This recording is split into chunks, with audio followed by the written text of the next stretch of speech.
You are now listening to the Bluprint Pod. Get ready for another exciting episode, so sit back, relax, and enjoy. Welcome back to the Bluprint Podcast. It's your boy Mohammed Imam, aka Mivisuals, back here with my boy, my co-host and my co-founder, Ray Roots. How you doing today? I'm good, man. I'm good. I'm happy to be here again for another episode. Hopefully, we can bring some more value to our listeners. So yeah, today we're just doing a podcast where it's just the two of us reflecting on how things have been going over the last 3 months or the last 12 weeks. And we've been doing this consistently, podcasts and videos every single week. And we'll also talk about some of the issues, ups and downs that we've been having. So Yep. yeah, man, what's your overall summary of things? How do you say it's gone for you in your mind? By the time that this releases, it'll be 14 weeks in a row of consistently dropping an episode. And I guess 14 weeks of dropping videos as well, I guess. Yeah. Also, the first giveaway should be announced by then, by the time this drops. That's true. So so what we've done by the time this one drops is we've done videos and podcasts consistently for over 3 months. We've had at least 10 guests, I think, or like 8. Yeah, at least 8. Between 8 and 10 guests, and we'll be doing a giveaway by the time this drops. I think if I had to summarize the past 3 months ish, I would say creatively it's been fun. It's been very fun for me. If for the day ones who listened to the very first episode, they remember that I struggled a lot to get started with this project. I had no motivation. I didn't feel creative at all. At some point, I actually maybe sometimes felt like I wasn't supposed to be a creative anymore. But I think this project has kind of revitalized. Yeah, definitely. Why is that? Because when you don't do anything creatively for like 8 months, you start wondering, like, if I actually love doing this as much as I claim I do, I would have done something. But I hadn't done something for ages. But I guess I was too hard on myself because there was like the whole COVID situation, and I was moving. I was moving to a different apartment. Yeah. And of course, I switched jobs multiple times. So it's been a difficult period. But I do feel like this has been like almost like the revival, the revival of like the creative gene that I had in me. Obviously, I'm not fully there where I want to be, but because I still want to get back into photography. I haven't done that in close to a year almost now. But I'm definitely happy about the fact that we started this project. What about you? That was a long.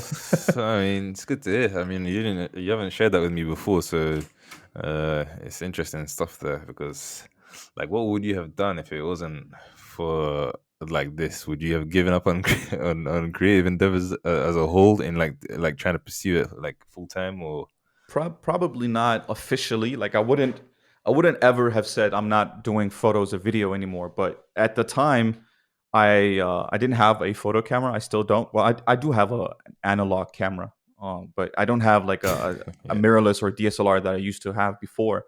But I had a video camera that I never used. Actually, specifically a cinema camera that I never used. So I think I would have just sat there and waited for some client to come around every now and then maybe make like a little bit money off of it here and there. But I would never get that. Like, there's a special type of happiness that you get when you do stuff that you love. So for me, I get that feeling when I play basketball, and I get that feeling when I do creative work. And I would have been robbing myself from that feeling if we didn't start this project, because I would have found some excuses like, hey, COVID did this, COVID did that. I moved, I got a new job. Like, a lot has happened in the past year and a half for me. Interesting.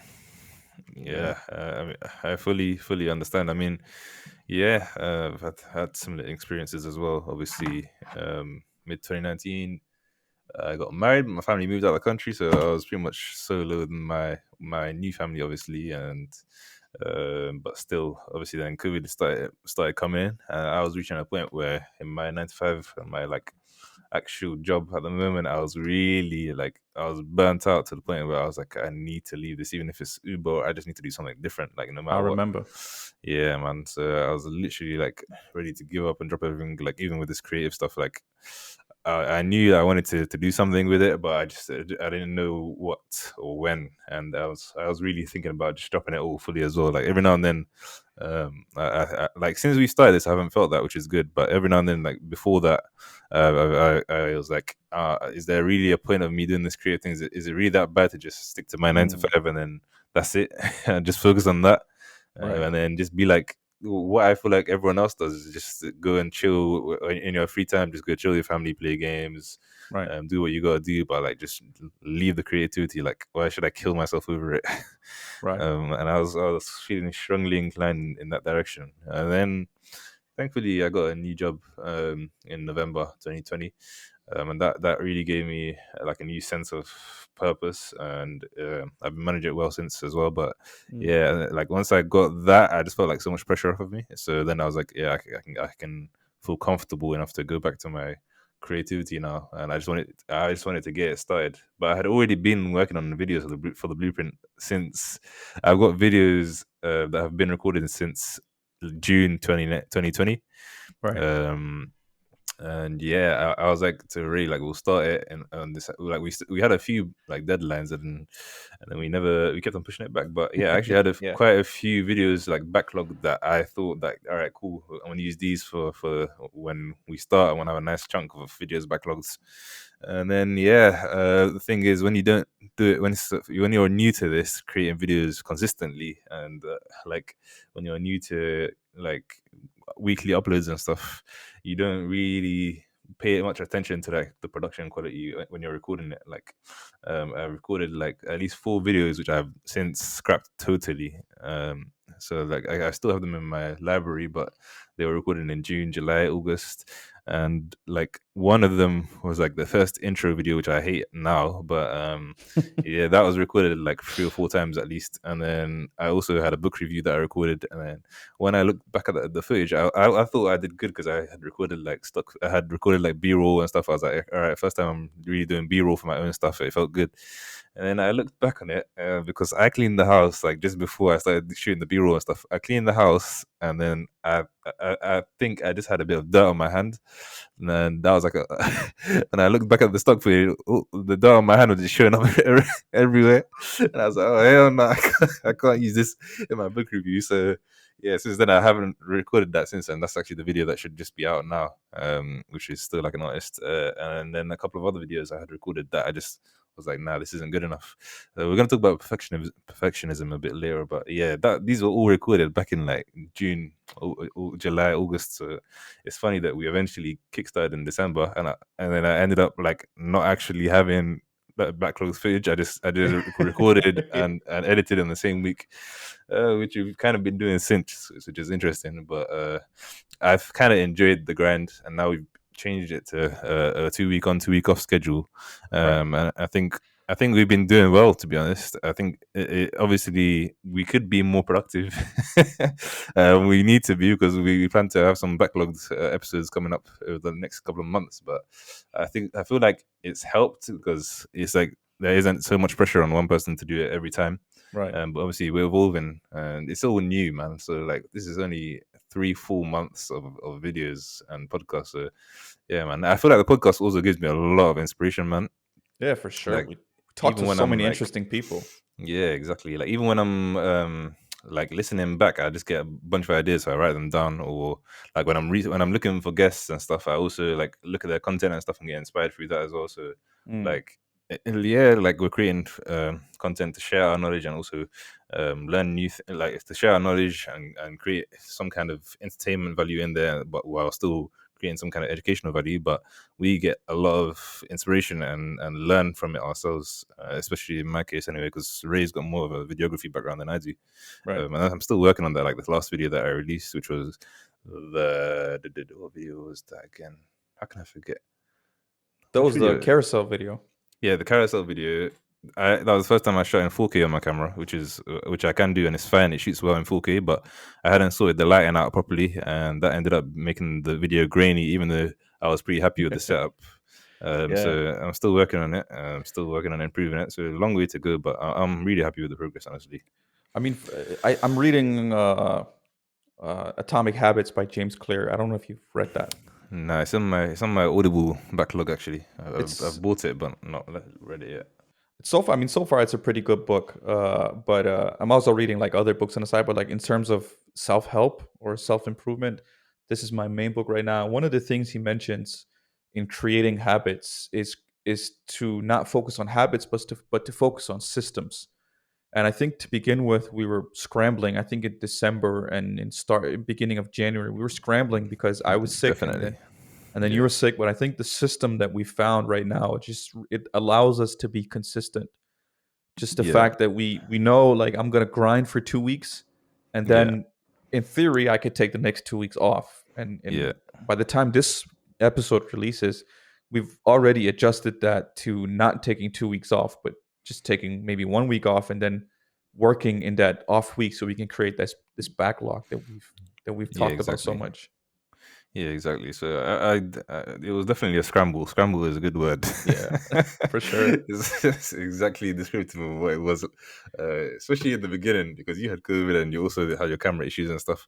Yeah. And then I was like, because obviously me like doing video, like picking up the camera and recording and stuff, and speaking to the camera as if it was a human being was all new to me. So I was Mm. learning all these new things, and I had to hold that down for like a month by myself. So that was interesting. Yeah. But I felt like I picked it up. I'm a lot more natural than I was back then. So like in the first intro episode to now, I feel like is a huge difference. It's like a different person. Oh yeah, I But mean, I can tell as well. Like, if we're being real, it sounded like you first was reading off of a script, mhm. and now it just sounds way more natural. Yeah, and it's funny because I don't think I was even reading off a script. I think that's probably the reason why I probably like had a bunch of points written, but I didn't know how to exactly articulate those points very well. You've seen Um, those cartoons where they're doing stuff they're not supposed to, and they say act normal, act normal, and they just seem suspicious because of that. That's you in a nut. That's you in the beginning. literally. So yeah, since then I've like you got the fake it till you make it attitude as well. Like the video I did outdoors, which was the first time I've actually shot outdoors ever. Like outdoors, like I've never done a camera work outdoors at all, which is weird when I think about it. Mm. But that was like I had to host. That was the first time I met the guy as well. Actually, the second time I met the Shahid? photographer was second time I met him. The first time was just we just grabbed some coffee after work. But the first time I actually like spent some proper time with him.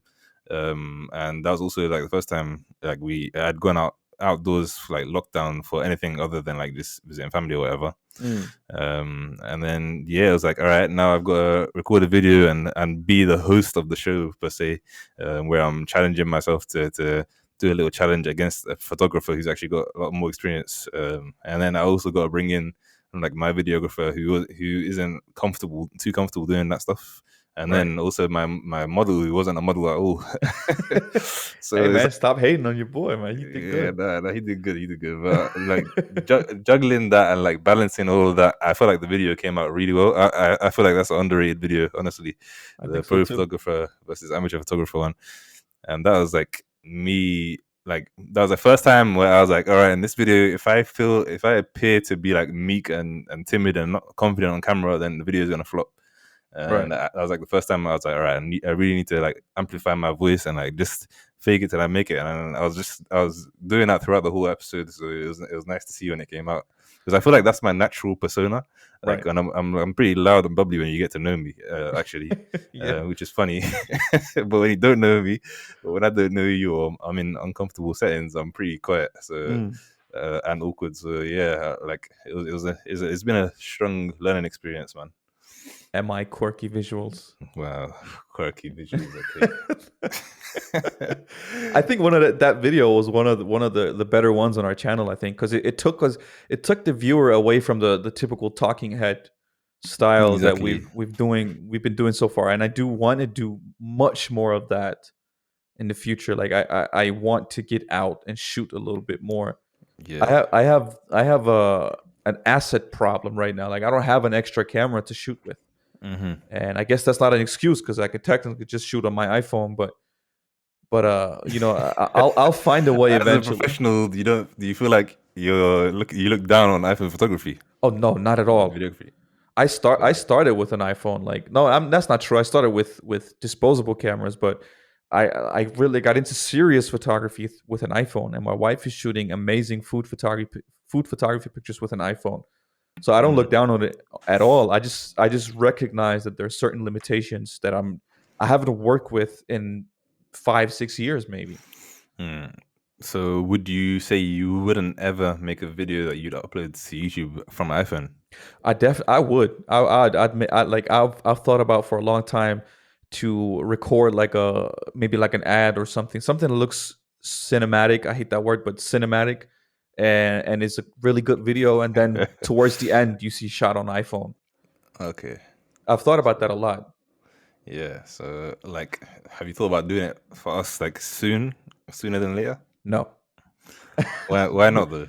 because I'm still trying to wrap my head around the fact that I'm going outside with an iPhone and a cinema camera, and it's like two opposite ends on the spectrum of cameras.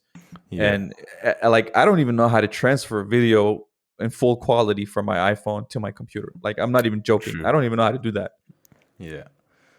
I mean, it's a solid point because I used to use Android and you mocked me for that for years. And it's funny because like when I was using my Android, I was like, "There's no need for me to jump on the bandwagon like a sheep." Look at you, a sheep. Once You became. I like go on iPhone because I just had like because I've been on Android for like 10 years or something, man. It's like my first phone and continuously until like last year, early last year was the first time I had an iPhone. So I was like, nah, it's like, what's up with these people, man, just being sheep? Like, and then when I got it, I was like, what the hell? It actually feels comfortable, like just walking around with the phone out. Like, Yeah. if I was on the train, I didn't feel like I'm gonna be judged. It's so weird, man. Maybe we need to bring Jody back on this episode to talk about self-esteem issues, because it Man. sounds like you might have some, bro. Nah, I don't have self-esteem issues, but I definitely had like a bit of Android Inferiority complex for sure. Yeah. So when I got it, I was like, okay, this feels natural, and it feels like I'm part of the club now. That's funny because I've used iPhone since 2009, 2010. And in like 2-3 years ago, I wanted to make the switch to Android because I wanted more access to smart home gadgets, and Yeah, I I felt remember. like the iPhone ecosystem was too limited. And I remember when I got my Google Pixel, I was so Yeah. proud of it. Like I would flash it just to like, hey, I got a new phone, I got a new Android. Yeah, I remember. It's funny how it's It seemed quirky, didn't it? wow, look at you. Yes, sir. But I ended up selling it for a stupid reason. I didn't like the emojis. I remember. Yeah. I remember. I was like, this guy doesn't like the emojis. Is the reason why he's not gonna use Android now. Yeah, I can't. It's pretty funny, man. And I literally like when I had my Android and I transferred over to iPhone, I didn't notice any difference between the emojis, man. I still don't. So What do I you don't mean know, the man. emojis on Android are horrible? Unless I don't know, maybe the Google ones are different from the Samsung ones. I don't know. Oh yeah, 'Cause I had a maybe. Samsung, but yeah, I don't remember what I was saying, man. What was I saying before that? I don't even know. We're just talking right now. We're Yeah, just chopping it but up, as they say. yeah, but yeah. So with iPhone and like photography and videography, like All right. with that, it's like, do you feel? Oh yeah, what I was gonna say is it's interesting because let's say you do learn it like how to use it properly later on down the line, and then you start making videos like that, like just to show that you can do it. Right. Don't you feel like there'll be more of an audience to judge you and your content from that regard? Like once you've reached that point, like Yeah, for obviously as sure. we progress and we build our brand more and more. I mean, for sure. Like you wanna show that, because people who are in the creative industry or in the creative field, they'll all tell you just use whatever you have, and it's easy to say when you're sitting on a cinema camera and a couple of $1,000 computer or whatever equipment you may have. Like, it's easy to do a lot of different shoots when you have all the equipment, but we keep preaching do it even though you don't have it. Like, use Mm, whatever. It forces you to be creative, as they say. So yeah. I guess showing, just like putting my money where my mouth is, and saying, is that the saying? Putting my money where my mouth is. Putting your money where your mouth is, yeah. Oh yeah. So I would, like, it would show people that what I'm saying actually is true. It's about a skill and not about the tools that you're using. But I'm going a bit against the grain because I don't feel like your equipment doesn't matter. I feel like it absolutely does matter. Yeah.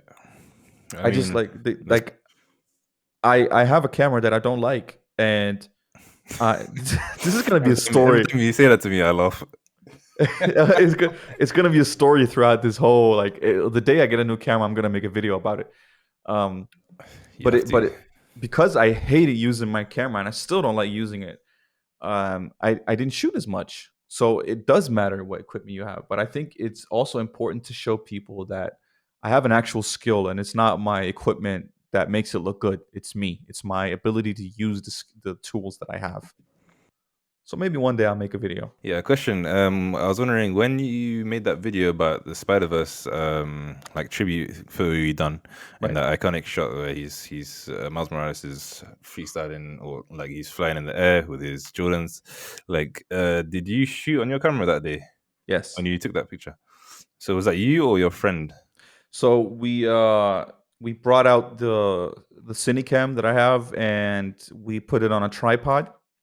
And then we took his DSLR and used his camera to take the pictures, but we used my camera to film. Okay, cool.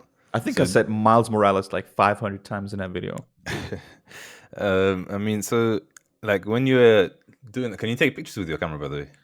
I mean, I think there's a photo option, but like it's not meant for pictures. Right. So like when you do your thumbnails and stuff, what do you use now?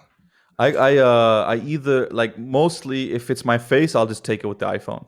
Okay. I just use the selfie cam. But if I'm using like a picture of money like I've done before, or a picture of a panda, I just go to Unsplash or another website and get a picture. Okay, interesting. Okay, I'm gonna ask you one more question about the video, how you've been feeling retrospectively. Like, what's your favorite video that you've done so far, and why? I think my favorite video is the Spider-Man one, and that's because I know I keep saying that I hate my camera, but the fact that I got to go outside with one of my really good friends and have fun, like we just had fun, we just enjoyed ourselves, we just hit record on the camera and then we didn't really move it, and it was just me and my friend vibing, having fun. And then when I got home, I got to do a picture that I really wanted to do. And it was my first video on the channel outside of the intro that I did. Yeah, interesting. So I think that was my favorite. I do want to get a lot more of that stuff done, where I go out and I recreate stuff. It's just such a big camera, you know? Agreed. I haven't seen it, but yeah, from my point of view, it's also the amateur photographer versus pro photographer one as well, because that was literally, like you said, it was about having fun. And like on the day, I wasn't worrying about, because thankfully my friends came along and supported me in that ride. Like one of my guys, he did all the video for that whole thing, so I think he did pretty well in capturing like 90% of the things we talked about during the video, and the emotions as well, whilst we were even like moving from one location to another, which was nice. And he also showed me a few things about like transitioning and stuff, which I'm terrible at. Like I haven't done, like, all my transitions are just sharp transitions in all my videos. Hard cuts. Yeah, hard cuts. Every cut is a hard cut. I noticed like you seemed like hyped that you got to know like the hand on the lens transition. Yes, definitely. Come on, man. Yeah, it's like, oh, okay. I posted it on social media like 50 times. Man. I know. I think you showed me as well before you posted it. Yeah, of course. You're the quality control expert. So yeah, that's definitely my favorite video, because like I had a lot of fun making it and editing it and like viewing it myself. Like I could watch that video and not cringe at it, right? Which is, I can't say the same for 90% of the other videos I've done. Same, honestly. So yeah, that's a interesting thing. But let's move on to so we talked about the positive things that we felt and have achieved. What about like the negative things? How do you feel like we've progressed in terms of like subscribers stats wise? I think stat wise we've kind of plateaued at some point. Like we've reached our first two milestones, which was 100 and 200 subscribers. But I think and you're the one who's looking into stats. I'm rarely doing that. And by the way, we get views from people who search stuff like flying skirt and stuff like we get really weird. Like we get audience from really weird place. Yeah, I saw for the last one, someone actually typed in Disney carousel, and my video came up apparently. It was one of Damn. the recommended words. Yeah, Oh, look at interesting. that. But I think we've plateaued in terms of views. Like it's obviously it's not gonna like we've done it for 3 months. It's not like we've done it for so long. But I think I'm confident that if we keep pushing it the way that we are, it'll eventually get picked up by the algorithm, and then it'll probably grow a lot faster. Right now, we're Hmm. still in the beginning phases. Like not a lot of people know us. We're still trying to figure out our style. I'm not discouraged by the stats at all. Like sometimes I look at it and I laugh. Like you show me the stats from Spotify on something, and I was like, Yeah, that's horrible. let's not talk about podcast. That's way we I appreciate you loyal listeners because boy, there's only one per view.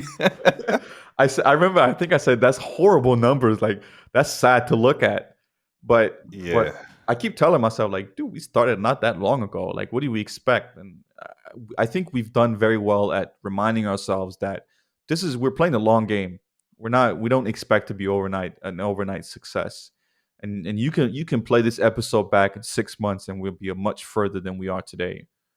Uh, yeah. I mean, it's a good point that you made in terms of like the plateauing. Like the word plateau is an idea of you're not going up, you're not going down very quickly. You're just at a standstill. yeah, Because we've probably reached a point where we've touched all our inner circles and like just our circles, inner circles as well. yeah, So we're probably like at the limit where all of our friends and family have seen what we do, and the ones that were interested out of that bunch continue watching, but the ones that aren't that interested, which is fair enough, we can't have a yeah. target audience of 100% the whole world like as I expected. wish. So that's obviously the reason why like our views have probably got to a point where they're pretty consistent on a week in week out perspective, Right. which is funny because we get guests onto the podcast, and on the guest episodes we do pretty well on YouTube. They genuinely do better than the normal standard episodes on a week by week basis, which is funny Right. compared to the actual podcast that's from the actual podcast apps. Oh So wow, yeah, that's it's a good horrible. move that we started uploading on there, I guess. Um, Yeah, and so we're gonna do a lot more of that. We're gonna do videos in the future as well. So like, yeah, so I kind of want to talk about this. I'm a guy who likes to announce what he wants to do next, and I wait, see hold the up, ups and downs of it. Yeah, hold up. Before we get going, I just wanna tell people that we have our latest podcast episode on YouTube has 12 views. Okay, it came out yesterday, man. Give it I mean, time. okay, I'll give you the one that came out last week. It got 89 views. Oh, really? Yeah, but I mean that's fine because it's over an hour. But the Yeah, Superman episode, the embodying, it's got 255. That's a lot of people just listening. yeah. So like even if like even 100 of those stayed for most of the thing, then that's fine by me. Like Yeah. like when you think about it, like just imagine all those people sitting in front of a room, in front of you in a room. So Yeah, that's like exactly. so Before we obviously. get to announcements, because I do like to announce what we're doing next as well. But I wanna talk to you about how we're using social media and how that has kind of changed. Mhm. So how do you feel like how do you feel like we use social media, and where do you want to go in terms of using our social media? I mean, like I made my carousel video and we implemented our first carousel into we've started implementing them into our weekly schedule, like I said in my video. Right. I feel like that's gonna help. But I feel like we're doing quite well on Instagram, even though like it's not amazing, but I feel like we get engagement and people seem to see our posts. And like I think that's growing a lot faster than on our Twitter page. So I feel like we're Yeah. doing okay, but we definitely need more variety and diversity in our content. So carousels, other like shorts that we can do. I think it's just good to slowly implement things, and I think it works. Yeah, I think the content that we're creating for social media, it's honestly probably geared towards Instagram more than Twitter, because Twitter's just like text works really well there. Yeah. In videos and stuff like that. It's hard to post a carousel on Twitter because you only post 4 pictures. I Hmm. think I think for me, I think we're preaching a lot that we need to provide some sort of value for people. But if I go back to, and I was handling the social media to begin with, if I go back, there's literally nothing of value to the listeners. Like it's just snippets of the podcast and then random like, hey, remember we got a podcast episode out. I think within the last 2-3 weeks, we focused a lot more on creating like a strategy. We've talked Yeah. about what to post every day, what to post on Mondays and Tuesdays and Wednesdays and so on. Yeah. And I think within a month, I think you're going to see that our Instagram is probably going to grow faster, because we're not going to be a self-promotion page. We're not just only going to promote our videos and podcasts, but it's going to be something like, even if you don't care about our podcast, even if you don't care about our videos, there's still the carousels and the quote of the day or whatever we're doing that you can benefit from. And at this point, we have 145 followers, and I'm confident that by the time this episode is released, we're going to be over that amount. Yeah, at least one follower over that account, over that number will be okay, I guess. It's funny you made that point. Like, it's definitely accurate of what we've been doing. It's literally, we've been promoting on Twitter and Instagram, but literally that's it. So, like, if we're just a self-promotion account, who's really the people who are already subscribed and following, like, they probably already know. They already know it. So, I remember years ago, I went to Eminem's Twitter page. Okay. And was his a self-promotion account as well? Yeah, there was just like links, like check out my single, check out my music, and I was like, I'm not following this. Like, if I like you, I know that your stuff is out there. Yeah. But I wrote a thread on our Twitter page once. I don't remember what it was. It was about like getting like writing stuff down, and it got engagement. Yeah. So people just want to like find value on different platforms. It can't just be a call to action every post. Like, eventually people are going to get tired.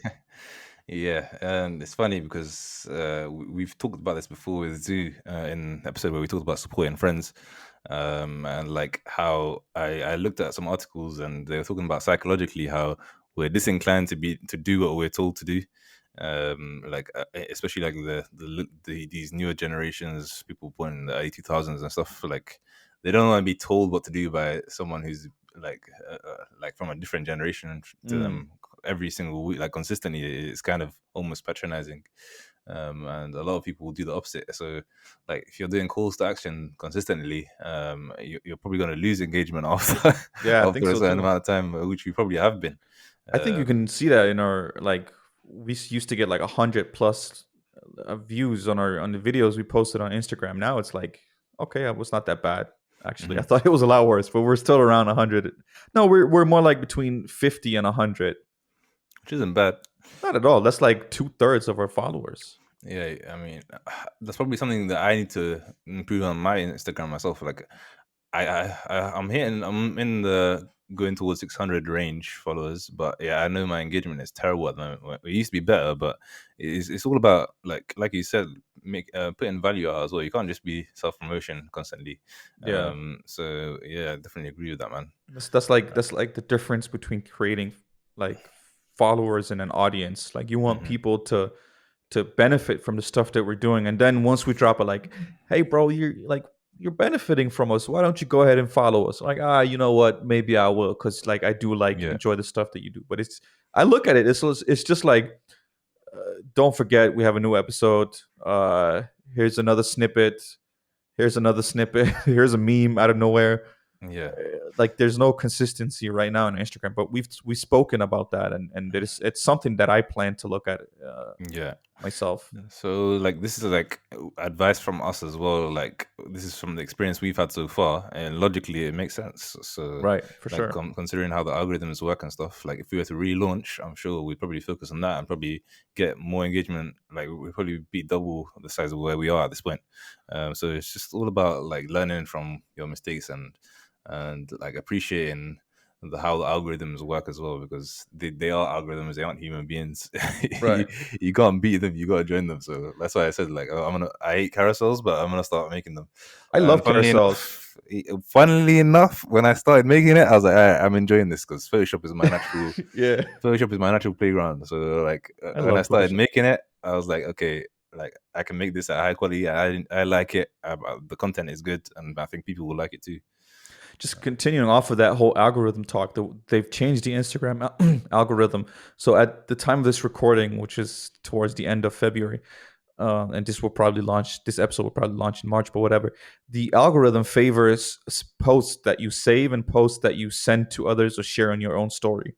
So if you just create self-promotion, like Like it's not something that people want to share or save.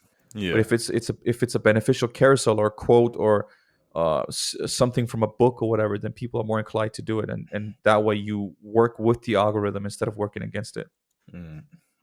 Agreed. So yeah, that's Instagram. But on Twitter, I feel like writing more threads are beneficial. I feel like we could pull those out from our podcast as well. So For sure. if you're like doing something similar, I'm sure you could do the same as well. Like any value you put out in your videos, you can probably put out in a different format Yeah. on different social platforms. So that's what I've tried to do with the carousels. But yeah. So all right, in terms of the ups are all good and like the downs are like there, but what would you say are like the real serious downs that you felt like since you started, or have there been any? I have to work with my camera, so that's a big. No, I'm just kidding. I think I can think of one or two times where it was like I wanted to just not do it. I wanted to not post something. Maybe once, actually, not even twice, but it was the second podcast episode that I did alone. Yeah. And I was at my mother-in-law's house, I think, or my brother's house. I don't remember. And I got home at around 10 p.m. Keep in mind, we post these episodes at like 5 a.m. in the morning. So on Mondays, and I got home like at 10 p.m. on a Sunday evening, and I have work in the morning. I come home. I don't have a script. I don't have an idea of what I want to talk about. I just know I have to release something by 5 a.m. in the morning. And if I don't, I feel like I would have failed everyone who's listening and following our journey. I don't think people would have taken us seriously if we that early in the process stopped being consistent. Yeah. And I had to sit up and write. Like, first of all, I had to do research on a topic. I had to come up with a topic and to do research on a topic. Then I had to write the script or the points that I wanted to get across. I had to record the whole thing. I had to edit it, and then I had to upload it. And by the time I was finished, I was so tired. I went to bed, and I had to go to work like a few hours after I went to bed. And it's just, I was just like, I don't know if you remember, I was just drained. Like I'm not going to do anything creatively for a while. Yeah. You know what's funny about that is I think it was good that happened. Sorry to say. But why? I think that was good that happened because like when I listened to that episode that you done and I could hear it. Sorry, I'm tapping my fingers on my desk because like sometimes I like to make a point with my hands, and when you're recording podcasts, you can't do the whole Italiano motion. So when I was listening back to that, I was like, I was actually very impressed, and I was pleased that you had done that because obviously we've got to be making this content regularly if we want to continue. And like if we keep on pushing things back, like you said in the podcast episode, and like we said before, like if we keep on pushing things back, we'll never start things. And we have to stick to our commitment as a philosophy that we always stick to forever. And if it was me if I was tired and at that point where things have been difficult, family issues, COVID, all this stuff, I doubt that I would have probably said, all right, I'm doing it tomorrow. Right. So you did suggest because that. it fell on you. I did suggest that exactly. Like there's the devil in your ear, but if it was up to me, like instead of making a suggestion, I would have just done it. Like, I would have released it on the day after, and who knows, maybe the quality would have even been worse. So like sometimes that last minute quality and that last bit of inspiration just comes out of nowhere, and it hits better than something that you planned. Right. So at that point, like once I listened to that, I was like, okay, we need to do this every single week now, and I'm inspired by it, and I feel like I have a ruling that I have to stick by, or I won't respect myself like that. So I feel like it was a good thing that happened, man. Yeah, I mean, in retrospect, it was amazing, but at that time, oof, boy, I wanted to. I was so angry at COVID. Like, why this guy got COVID? I was pissed, man. Yeah. If it was just a weekend, I would not have cared. But I like I said, I started my new job not that long ago, and I wake up on a Monday morning just groggy and grumpy, and then the episodes that I did alone, they're the worst performing episodes that we've had on the podcast. It's just like, you know what? But in retrospect, it did do a lot for us, I think. Exactly. Like there's always a silver lining to every cloud, like they say. It's a cheesy phrase, but it's just funny, man. It's just funny how a lot of these things have worked out, you know. I think work rate has been insane ever since that. Hmm. So, I feel like we've been inspired more and more. Like now, like as soon as I finish a video, like on a day-to-day basis, 90% of my daydreaming thoughts are about what videos I'm gonna make. When I Mm, listen to something, when I read something, I'm making notes. Like no matter what it is, no matter how trivial it is, I just go make a note about what video I want to make about it. right. So like it's like inspiration drives inspiration. Like Denver Riddle said in the podcast we did with him, like he said that like without creativity, no creativity happens. Right, that's true. I'm the So same. Like I'm reading, like I said, this book, and every time I get to like an interesting point, I'm like, I'm gonna make this into carousel, or I'm gonna make this into a video, or a thread on Twitter, whatever. Like everything, I'm really looking at the world and really drawing inspiration from everything that I'm experiencing on a day to day basis, mhm. and looking to use that as content. Mm. And like I agree with that. But in terms of like downs for me, I can't lie. I got to a point where I was obsessed with the stats. I was looking at them every day, and so I had to delete the YouTube Studio app. I wasn't joking when I said it in a couple of podcasts ago. We in the episode we did with Denver actually, I asked what apps would everyone keep if they could only keep 3 apps. So when I said I need to delete YouTube Studio, I really genuinely meant that from the bottom of my heart, and I did it on that day, and I haven't looked at it since as much, to be honest. So I'm glad, but yeah, it is very demotivating when you're constantly looking at stats. Very demotivating. I want you guys who are listening. I want to put it in perspective for you guys. My podcast was before I started this. It was, I guess, small You but mean the large. podcast you did with with another brand that you had started? Yes, that was Okay. like 250 views or plays a week, and yours was like close to 1,000 a week, right? Yeah, we were getting 1,000 a week. And then we get to this point, and I'm thinking we can translate those into Hmm. this brand, and it just didn't happen. Yeah. And it was demotivating, but I don't think I was as obsessed as you were. I was obsessed because I just really appreciate the amount of work that goes into creating this content. Right. And when I see those numbers, like I'm just like, no, man. Like when will it happen? Like when will we strike gold Right. and get a nice like viral video or something? But like even then, it's like if we get a viral video, what's next after that? Like Right. Right. so it's like statistic like stats. Being obsessed with stats is it can really drive you up the wall, and that was a big thing for me because I repeatedly thought like, how long am I going to do this? And when you keep thinking of that, that's when your creativity gets sapped, your energy gets sapped. It's so weird, man. It's Mm, like your thoughts are taking your energy away from you, yeah. your physical energy and your creative inspiration. So it's so wild how your mentality can affect, and the systems you put in place around yourself can Right. affect like how you feel and what you're going to do about it. So yeah, that was a big down for me, man. But yeah, let's talk about perfectionism now before we wrap up. Okay. I just texted you if you have time for that, but I guess we do. Yeah. So, um, let me go ahead and ask you: Do you feel like did you feel like a perfectionist before we got started with this project? I always feel like I've got to put out a certain level of quality that I'm happy with at the very least before anyone else, and I feel like most of the stuff I've made haven't met that margin. So you are a Uh, perfectionist. so I would say I wouldn't say I'm a perfectionist because I'm okay with things not being perfect in my mind, but I want a certain standards that I should always meet, and like things like the grainy video in the last video that I talked about earlier, like I could have easily avoided that. Like that's silly.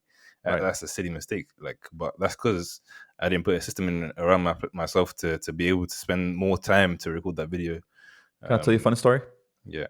I think it was in Denmark or in America. I don't remember which country it was, but there was a problem where surgeons would forget the tools that they're using inside the patients. And it was like a serious issue. Like it kept happening again and again and again. And they hired this consultant to come in and to figure out the solution for it. And they created a system and it's not happening anymore. Do you know what that system is? I don't know. Checklist. Really? Yeah. So the checklist phrase came from that.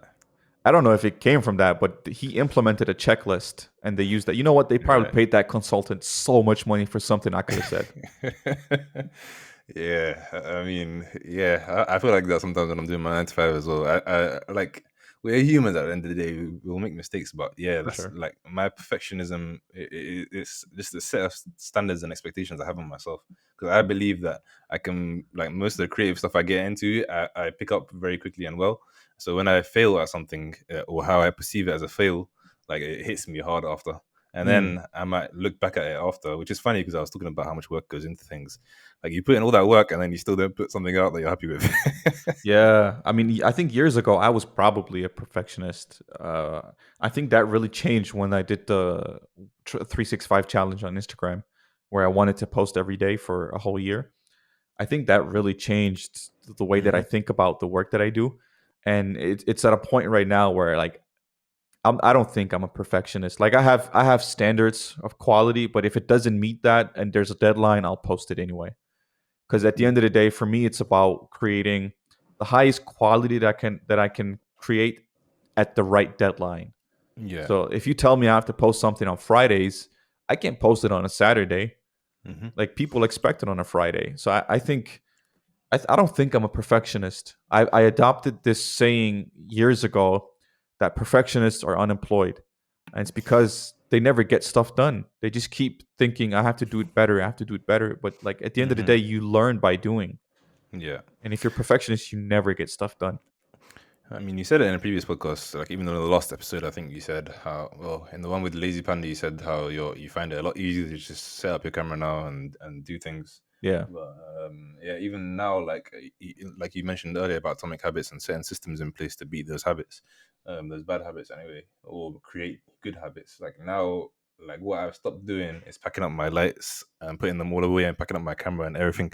What I had before was I had all my lights all packed up and disassembled all in their boxes in my closet, in one of my storage compartments in my house. And then every time I wanted to record or even thought about it, that means I've got to go take it all out, set it all Oh, up, clear things up. that's the And worst. yeah, so, like, even in the last episode, I just said, all right, I'm not packing them up again. I'm putting it down and then I'm leaving it there. And it's been out since. It's funny because the lights, like I think they're called pan lights, where it's like a dish. Mm. So yeah, I mean, I just keep them out. It looks like a person when it's standing there, so it's weird, but yeah, they're staying out there permanently now. It does help a lot. Like, I had to set up my camera, set the right angle, put the right settings in, pull focus. Now it's just in one place, and it's just I just turn it on and hit record, and it saves me about an hour every time I have to make something. Hmm. So yeah, I mean, I can see that you're getting better and faster at it. And I was gonna ask about if you'd say that your perfectionism was something that stopped you from creating in the first place, when you said that your camera had was causing you a lot of issues. No, But yeah, not that. I it's just hated using it. yeah. I guess like, even with, like, we both invested in new PCs, and like, how much has that improved, like, our editing workflow and stuff like that?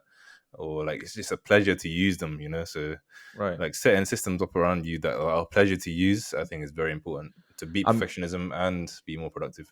I mean, I bought my camera. The computer to edit, but I'm not gonna lie to you. The first 4 months was probably mainly used it for Call of Duty. Yeah, Like, but it still bring you some pleasure, you know. yeah, but like right now when I'm using it to edit, like, I'm actually enjoying doing it on the Yeah, computer. exactly. And I hated editing on my laptop before. Hmm. Yeah, I mean, I still haven't. I feel like I still haven't configured, because I got it custom built, so I feel like I haven't configured it properly. So sometimes it's not working the way I expect it to, with the specs it has. Mm, So I feel like I need to disassemble it and reassemble it myself. But yeah, that's going off topic in a way. But yeah, yeah, it's a different topic. it was nice to kind of have a little retrospective, because do you guys call them that when you're like doing Scrum, like, Yeah, cycles and stuff? So yeah, we both work in IT. We both work in pretty similar jobs, funny enough. So I work as a delivery manager in a live service, in a live IT service, and I think you're a Scrum Master, right? yeah. Or, so we work in pretty similar kind of roles, but it's funny how that also came about. But yeah, we call them retrospectives, where you just review what you've done and see what you've done well and what you could have improved on. And it was nice to have this episode, man. Yeah, Is there anything yeah. you want to say I before we wrap up? mean, I feel like we need to do this a lot more often, Hmm. because we've had, like, guests on, and it's amazing to have guests on, but I feel a lot more relaxed when it's just like a chill conversation. We're just talking and reflecting. I think Yeah. we I think we should do that more often. Agreed. But Before we yeah, wrap up, I have a last question for you, just a rapid fire. okay. What's 2 or 3 things you want to get done within the next 3 months for the Bluprint? Create the newsletter. We want to start creating email newsletters. I want to collaborate with more people in my videos, Right. and also collaborate with you more in the videos too. That's good. I'll give my 3. I think a social media strategy. I focus a lot more on our social media. 2, I wanna do more practical stuff where I show like how to do lighting setups and how different lighting setups will affect your scene. And then lastly, like you said as well, I want to do get into the whole newsletter thing. It would be good to see you collaborate as well, because I don't think you've made any collaboration videos yet. I mean, it's different where I am. Like, first of all, not everyone is comfortable speaking English on camera where I live, because it's not their first language, and a lot of people just don't speak it every day, so they may not be as comfortable as I am. So just finding someone who checks all boxes, like a creative who speaks English and is comfortable in front of a camera, and is someone that I know, like that's a lot of boxes they need to check before I can collaborate with them. But I'm sure I can do stuff with other people. Internationally. Yeah, even that, but even locally as well. Okay, so yeah, it's been a good episode. We're gonna wrap it up here. So if you've entered the giveaway, I think the giveaway might actually still be live for a few more days, because we announced it on the 26th, and I said we'll end it on the 26th of the next month. Damn, so you're doing a whole month? I might change that to 2 weeks. We'll see. But if it's still active, then yeah, it's still active. But if it isn't, then sorry, you should be subscribed to our YouTube channel to find out. But okay, so it's been your boys from the Bluprint once again, episode 13, 14. episode 14. So thank you very much for listening, and we'll see you in the next podcast episode. Thank you for listening to the Bluprint Pod. If you enjoyed this episode, make sure you tell a friend and stay tuned for the next one. Peace.